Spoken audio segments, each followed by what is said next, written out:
New at 10 tonight, a bill to continue Montana's multi-million-dollar Medicaid expansion program clears its first legislative hurdle, but not before it saw some extensive changes, a lot of pointed discussion, and some cliffhanger votes. Mike Dennison shows us how it happened.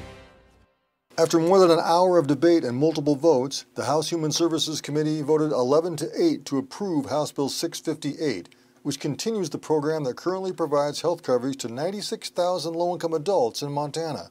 The big change in the bill, sponsored by Republican Representative Ed Buttry of Great Falls, is a form of work requirements to be eligible for the benefit. Buttry told MTN News after the vote that he believes the requirement won't cause thousands of people to be removed from the program. We're pretty famous for our Montana-made solutions, especially in healthcare.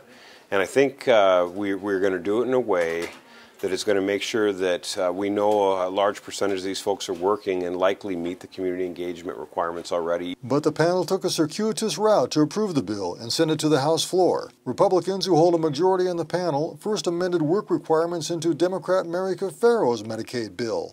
We're talking about the 34-year-old who is sitting on the couch playing video games, okay, is now depressed because not getting enough sleep, because they play too long, not eating correctly, and not exercising, not socializing, but yet can draw Medicaid. Yet Democrats on the panel then moved to kill Cafero's bill, saying they couldn't support the work requirements, and Republicans agreed. That left the committee with only Buttry's bill, which Democrats then revealed they would support after some of its requirements were softened. I think we recognize that the political context changed, and there's 96,000 people who are anxious watching what we're going to do in this building and wondering whether they're going to have health insurance in July. Conservative Republicans on the panel, however, said the bill had been changed too much, although they knew it had the votes to pass.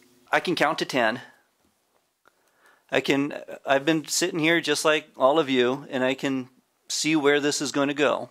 But this bill, the way it is now, not knowing everything that's in it and how it's going to impact everyone, I just cannot support this bill. Buttry said the policy in the bill is much like its original form. 3 Republicans, including Buttry, joined all 8 Democrats on the committee to advance the bill, which still must go through the House floor, another committee, the Senate, and the governor's pen to become law. As Buttry said afterwards, it's a long road to get it done.